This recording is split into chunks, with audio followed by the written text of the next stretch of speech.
Back and forth between California and the White House over elections continues. Right now, state officials are hoping to take the offense. ABC 10 State Matters political reporter Jenny Ha joins us now with details on how lawmakers say they hope to prevent federal election interference. Well, Walt, just last week, we saw President Trump once again claim California elections are fraudulent. Leaders this morning gathered to push for what they call just-in-case bills, a defense for the state ahead of the November general election.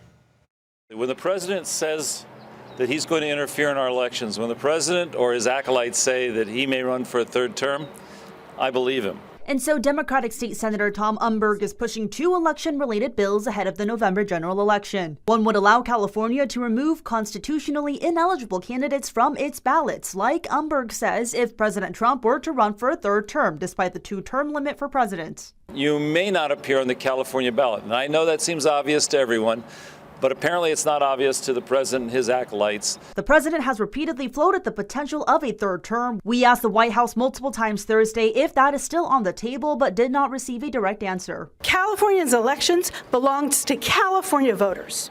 The other bill would prohibit federal agents and immigration officials like ICE from being at or near California poll sites. It would be temporary, only in effect for the remainder of the Trump presidency. It would also increase the number of ballot drop-off locations in all 58 counties, allow poll sites to close later on Election Day if voting was disrupted, and let ballots postmarked by Election Day be received and counted up to 10 days after, up from the current 7 days. We have created one of the most open and accessible voting systems in the world.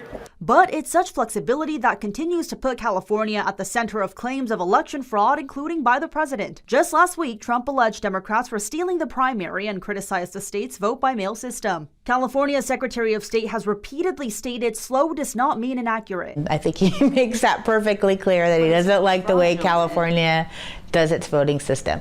It's not fraudulent because there have been laws that have been passed recently.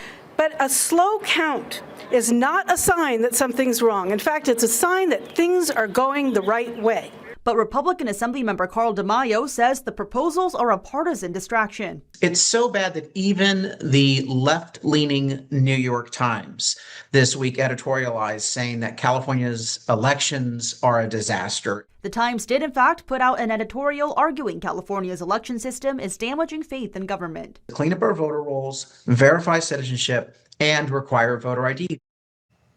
And ahead of the June primary election, a bill co-authored by Umberg was signed into law by Governor Newsom. It prohibits the unauthorized seizure of ballots and access to any election equipment or material. Walt. All right, Jenny, thank you for looking into all of that.